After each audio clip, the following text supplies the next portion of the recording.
Oke, sekarang kita bahas ya yang nomor 1. Dua buah balok seperti gambar di bawah, massa 1 kg, massa 2 kg, koefisien gesekan statis dan kinetisnya 0,4 dan 0,2. Buktikan apakah kedua balok bergerak dipercepat atau diam.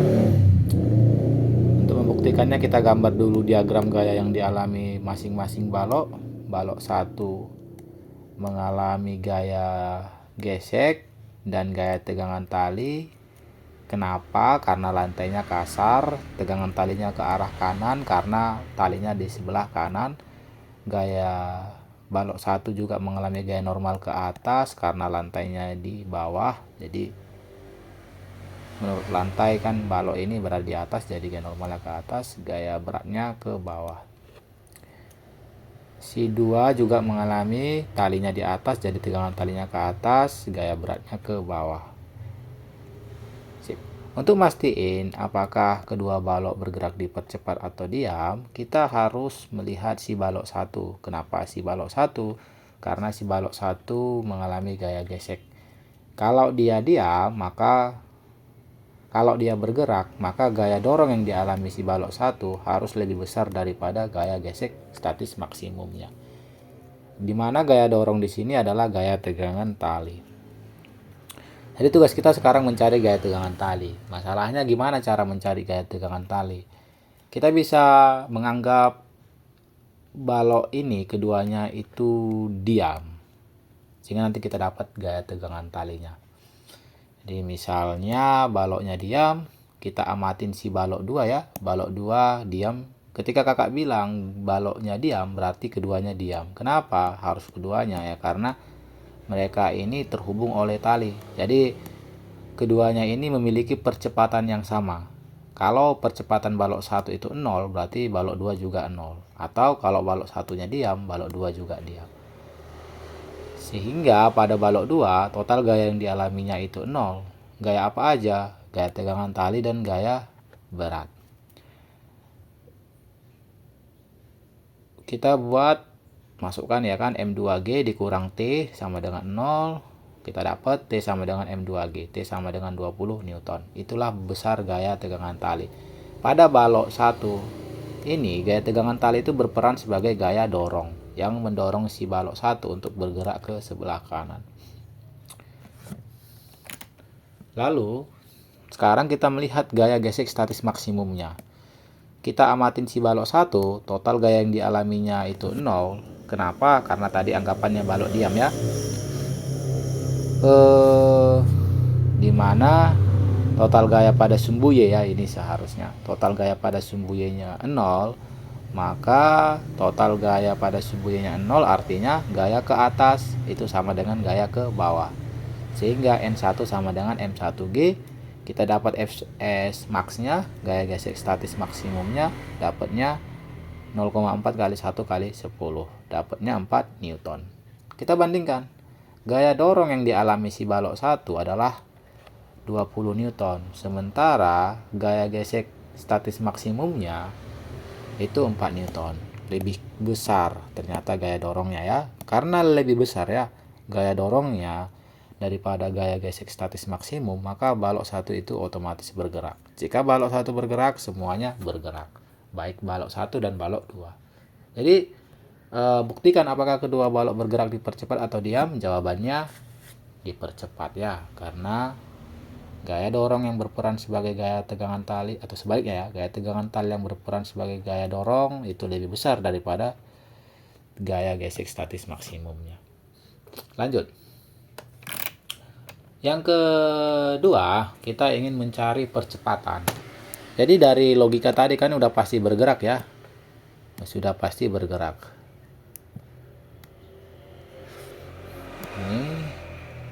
Ini ya. Sehingga gaya gesek yang bekerja itu kinetis, bukan statis sebenarnya. Maka muka dikali N1, 0,2 dikali M1G dapatnya 2 Newton.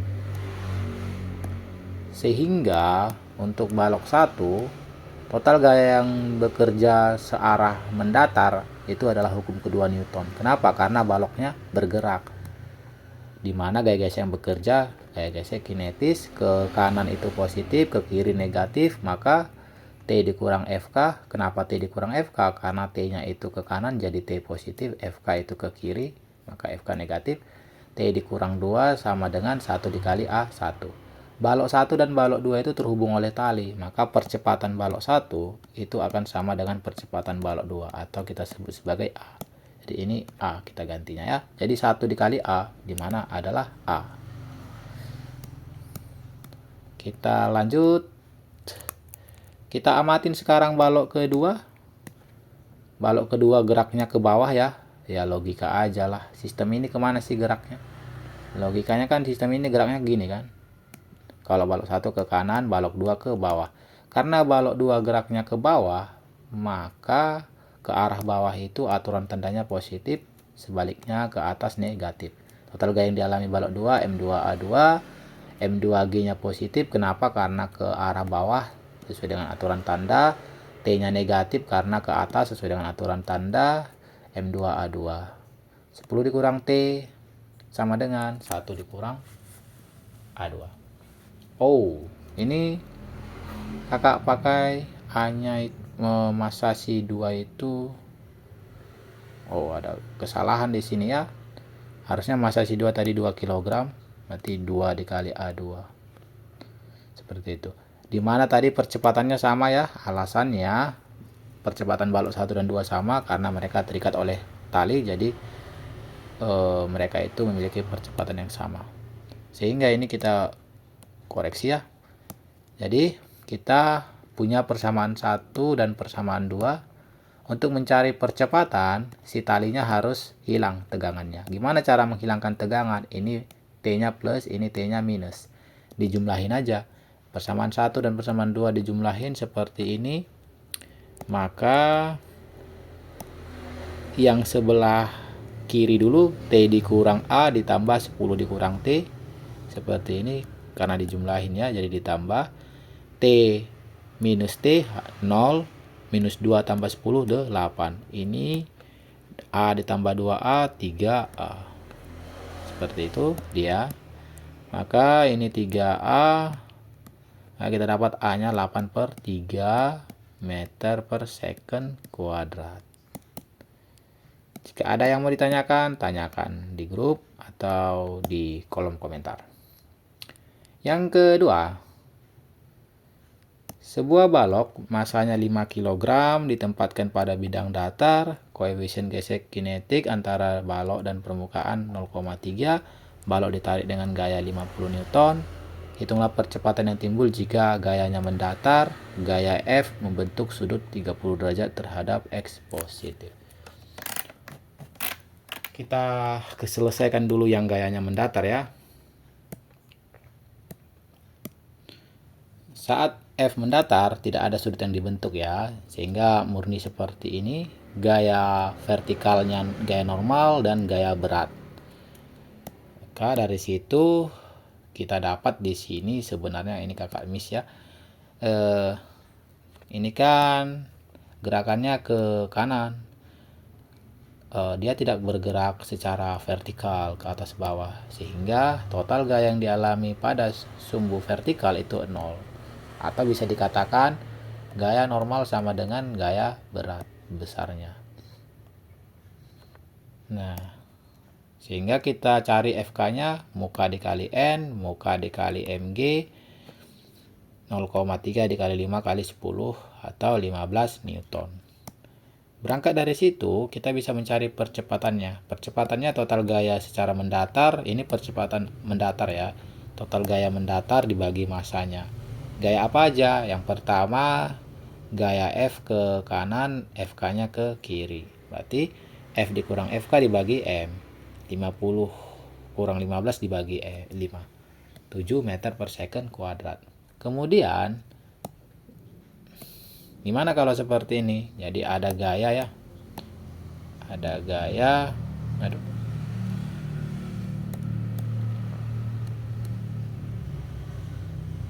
Nah, seperti itu. Seperti ini ada gaya yang diberikan kepada balok, tapi dia membentuk sudut 30 derajat terhadap sumbu positif, X positif. dimana ini 30 derajat. Maka kita harus sadar gaya itu adalah vektor. Jadi dia punya komponen X dan punya komponen Y. Jadi si F itu punya komponen X dan punya komponen Y.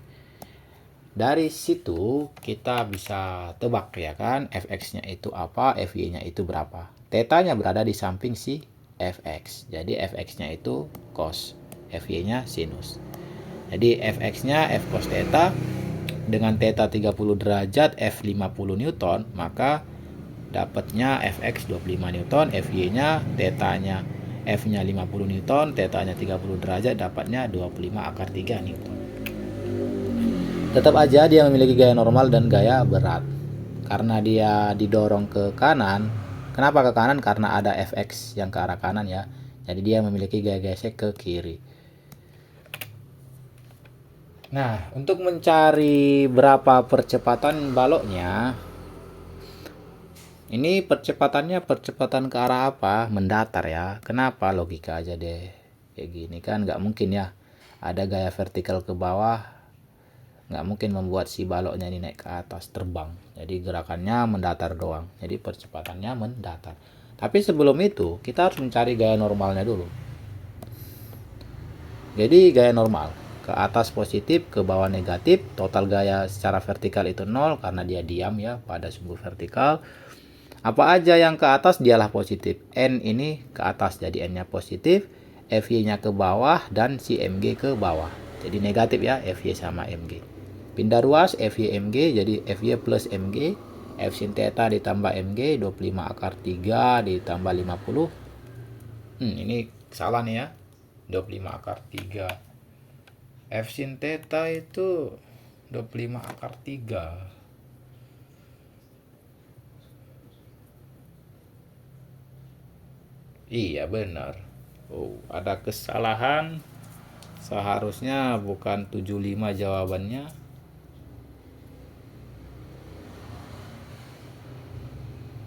Sin 30 derajat harusnya ya. Jadi 25 akar 3 itu sebenarnya 4,3,3. Jadi 25 akar 3 ditambah 50 harusnya tambah 50 93,3 Newton. Inilah gaya normalnya. Gaya normalnya lebih besar ya.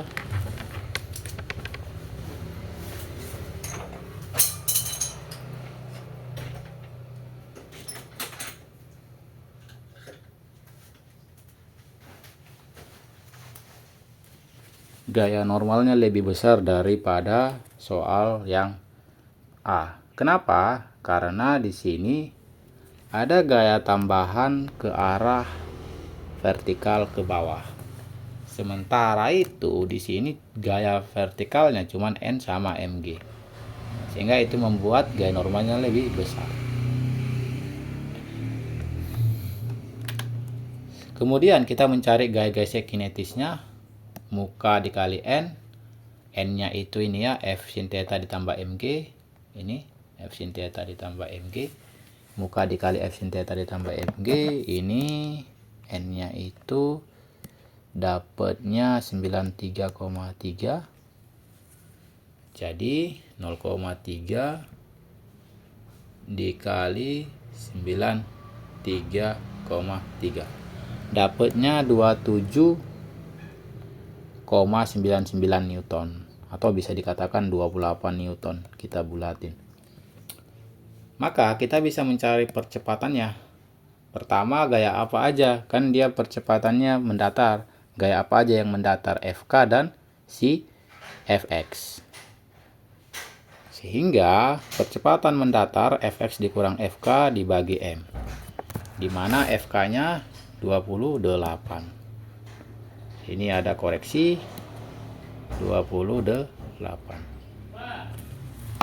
Sebentar.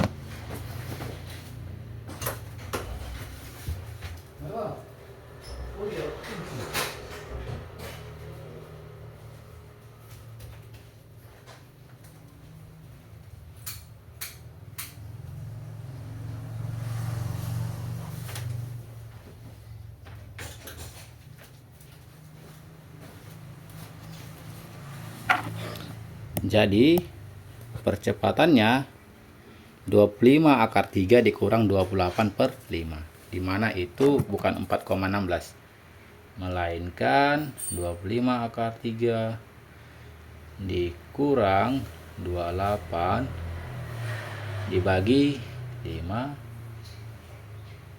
3,06. Jadi percepatannya 3,06. Itu lebih kecil ya daripada yang A. Yang A ketika gayanya itu mendatar, percepatannya 7. Sementara ini ketika gayanya itu membentuk sudut theta, percepatannya lebih kecil. Kenapa? Karena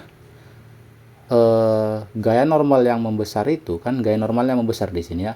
Kalau yang A gaya normalnya itu mg, dimana mg itu ya 50 Newton. Sementara di sini gaya normalnya itu 93,3 Newton. Alasan dia membesar karena adanya si Fy. Ketika gaya normalnya membesar, maka gaya geseknya membesar. Yang pertama, gaya geseknya itu 15 Newton. Yang kedua, gaya geseknya 28 Newton.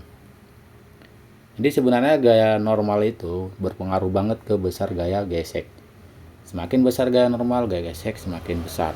Sehingga percepatannya juga semakin kecil, kebalikannya ya.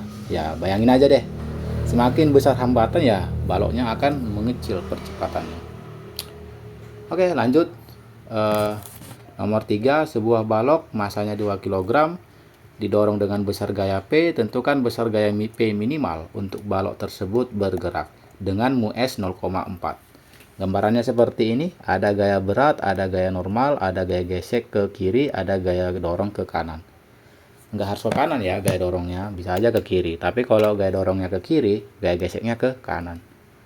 Nah, kita tentukan dulu gaya normalnya. N sama dengan mg 20 Newton. Lalu kita tentukan gaya gesek statis maksimumnya 8 Newton. Agar dia baloknya bergerak, gaya dorong ini harus lebih besar daripada gaya gesek statis maksimalnya, atau harus lebih besar daripada 8 Newton. Itu agar bergerak. Jadi P harus lebih besar daripada 8 Newton. Jadi di sini P sama dengan 8 Newton maksudnya gimana? Maksudnya ketika kita katakan P lebih besar daripada 8 Newton, artinya bisa aja P sama lebih besar dari, bisa aja P untuk membuat baloknya bergerak, bisa aja P itu harus bisa kita buat gini, 8,0001. Itu.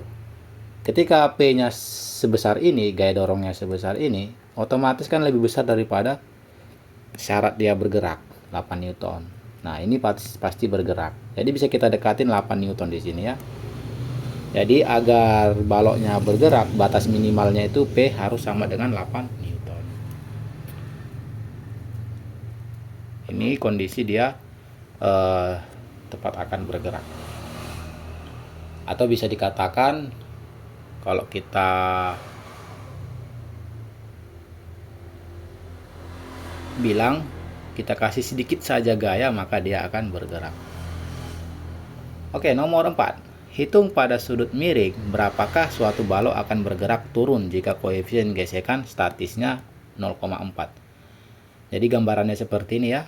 Ada theta, ada si W. W ini punya komponen Wx dan si Wy. Lalu kalau misalnya licin, berarti kan balok ini cenderung gerak ke bawah sehingga gaya geseknya itu ke kanan atau ke atas. Di sini lantainya kan tepat berada di bawah si balok ya, sehingga gaya normalnya itu tegak lurus ke atas. Seperti itu dianya. Nah, ini agak menarik. Kenapa? Karena besar gaya gesek itu, atau bisa dikatakan syarat sebuah benda itu bisa bergerak pada lantai yang kasar pada bidang miring itu sangat bergantung kepada sudut kemiringannya. Mari kita cek ya. Kita ingin mencari berapa sudut kemiringan sehingga balok akan bergerak turun. Jadi kita asumsikan aja dia baloknya diam untuk mencari Fs max-nya. Dari situ kita dapat balok diam, total gaya secara sejajar bidang miringnya itu 0. Artinya apa? Wx sama dengan si Fs. Atau bisa dikatakan Wx dikurang Fx, Wx dikurang Fs sama dengan 0. Kita dapat Wx, atau kita dapat Fs sama dengan Wx. Dimana Fs itu W sin theta. Kenapa? Ya, Wx itu kan W sin theta. Kenapa kita tahu Wx itu W sin theta? Kita lihat tetanya berada di mana. Jadi ketika theta itu adalah sudut kemiringan di sini, maka theta ini akan sama dengan sudut di sini. Jadi ketika ini theta, maka ini theta juga. Di mana di sini tetanya berada di samping si WY. Sehingga WY-nya itu cos. W cos theta. Sebaliknya, Wx itu W sin theta. Maka kita dapat tuh Fs sama dengan W sin theta. Lalu kita mencari gaya normalnya, di mana di sini gaya normalnya itu ini ya tegak lurus dengan bidang miring. Apa gaya yang Oke, tadi kan sebelum itu kita bahas ya. Ketika kita bilang dia mendatar atau sejajar bidang miring, itu adalah sumbu X. Ketika dia tegak lurus bidang miring, itu adalah sumbu Y. Jadi N ini ke arah sumbu Y, kemudian gaya apa selain N yang ke arah sumbu Y, itu si WY. Maka gaya normal itu dicari dengan total gaya pada sumbu Y itu 0. Kenapa 0? Karena baloknya ini nggak bergerak ke sumbu Y, ke atas ke bawah. Dia hanya bergerak sejajar bidang miring aja, atau dia hanya bergerak pada arah sumbu X. Jadi total gayanya itu 0 ke arah sumbu Y, atau secara vertikal. Maksud vertikal di sini tegak lurus bidang miring. Maka N dikurang WY sama dengan 0, N sama dengan WY, atau W sama cos theta. Jadi N sama dengan W cos theta. Nah, ini berbeda ya. Kalau dia mendatar, tidak ada gaya selain berat sama normal, N itu sama dengan mg. Tapi kalau dia miring, N itu sama dengan W cos theta. Dari situ kita bisa mencari Fs max-nya mu S kali N, mu S kali W cos theta. Lalu kita bisa menentukan saat kapan balok itu bergerak. Di sini balok ini yang berperan sebagai gaya dorong adalah si Wx. Kenapa? Karena si Wx ini membuat baloknya turun ke bawah. Jadi agar balok ini bergerak, gaya dorongnya itu harus lebih besar daripada gaya gesek statis maksimumnya. Sehingga ada syarat agar dia bergerak, Wx itu harus lebih besar daripada Fs max. Wx-nya W sin theta harus lebih besar daripada mu S kali W cos theta. Dari sini tadi W dengan W coret seperti ini. Cos theta pindah ruas ke sisi kiri, maka sin theta per cos theta lebih besar daripada mu S. Maka sin theta per cos theta adalah tangen theta. Tangen theta lebih besar daripada 0,4.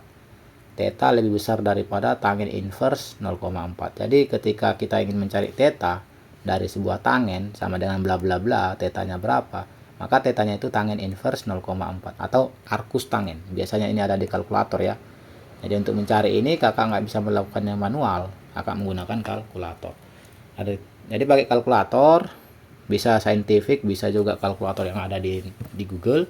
Dapatnya itu tangen inverse 0,4 atau arcus tangen 0,4 itu adalah 21,8 derajat. Artinya apa? Artinya agar baloknya tepat akan bergerak, kemiringan sudut itu harus 21,8 derajat, lebih besar daripada 21,8 derajat. Jadi kalau kamu ingin membuat balok ini bergerak ya kan, sudutnya ini harus lebih besar daripada 21,8 derajat. Karena kalau kurang dari 21,8 derajat, ini baloknya akan diam. Ini sangat logis ya. Kalau kita miringkan kan logikanya makin mudah ini jatuh si baloknya kan. Nah gitu. Ya.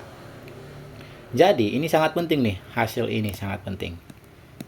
Kalau kita reduksi sin per cos itu kan tadi tangen theta, ini mu S. Tangen theta lebih besar daripada mu S. Ini adalah syarat balok bergerak di atas bidang miring yang kasar. Jadi agar balok itu bergerak di atas bidang miring yang kasar, tangen tetanya harus lebih besar daripada mu S-nya.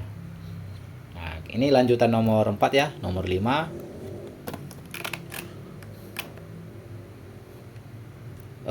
Di sini hitung percepatan dari balok yang meluncur pada sebuah bidang miring yang sudut miringnya 60 derajat, koefisien gesek kinetik dan statisnya 0,4 dan 0,3.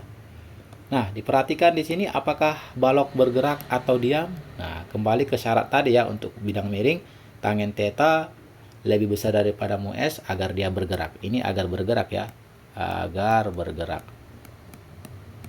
Di mana di sini kemiringan dari sudut itu adalah kemiringan daripada bidang miring 60 derajat, berarti tangen 60 derajat. Tangen 60 derajat itu akar 3 ya, akar 3. Akar 3 itu sendiri adalah 1,73. Mu S-nya 0,4, berarti kini 1,73 lebih besar daripada 0,4. Apakah ini benar? Nah, kalau ini benar, jadi baloknya bergerak. Dan ini benar ya, 1,73 kan lebih besar daripada 0,4. Nah, jadi baloknya bergerak.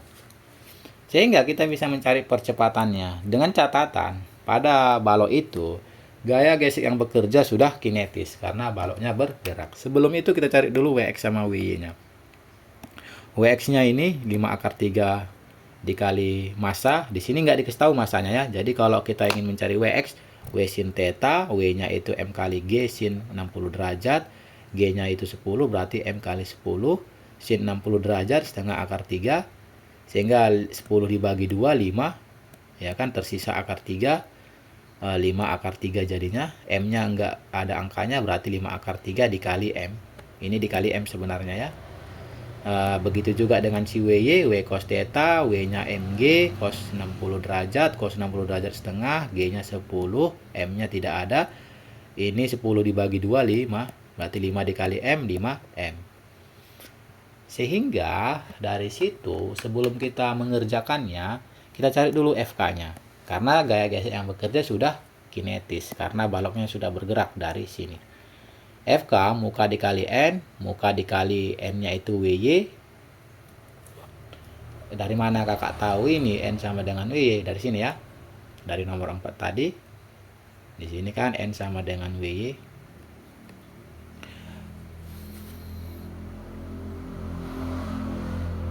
Sehingga kita dapat muka dikali WY 0,3 dikali MG cos 60 derajat, 0 MG nya M kali 10, cos 60 derajat itu 1/2. Atau langsung aja tadi udah dapat tadi WY nya ya 5M. Ini kita buat aja langsung 5M. Nah gitu, ini kita hapus biar jangan bingung. Jadi ini 0,3 dikali 5, 1,5 M. Oke. Sekarang kita mencari percepatannya. Aturan tanda dulu. Karena dia didorong oleh gaya berat Wx, berarti ke bawah itu positif karena geraknya pasti positif ya. Ke atas negatif. Maksudnya gini, kan dia didorong oleh gaya berat Wx ya. Berarti geraknya kan ke bawah ya. Jadi ke bawah itu positif, kemudian ke atas sebaliknya negatif. Gunakan hukum Newton kedua untuk mencari percepatannya, di mana total gaya pada sumbu X dibagi M. Pada sumbu X ini maksudnya ini ya, yang sejajar dengan bidang miring. Gaya apa aja yang bekerja pada bidang miring ke arah sumbu X? Ada Wx, ada Fs. Di sini Fs bukan Fs lagi ya, tapi sudah Fk di sini. Ini konteks nomor 5. Ini sudah FK karena dia bergerak. Jadi Wx dikurang FK sesuai dengan aturan tanda tadi, ke bawah itu positif, Wx itu ke bawah, FK ke atas itu negatif. 5 akar 3M situ si Wx, FK nya 1,5M. M nya bisa kita faktorin keluar seperti ini. Ini dibagi M ya.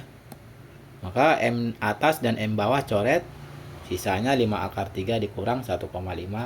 Digunakan pakai kalkulator, dapatnya 7,16 meter per second kuadrat. Oke, selesai sudah pembahasan gaya gesek ya. Jika ada pertanyaan, ditanyakan di kolom komentar.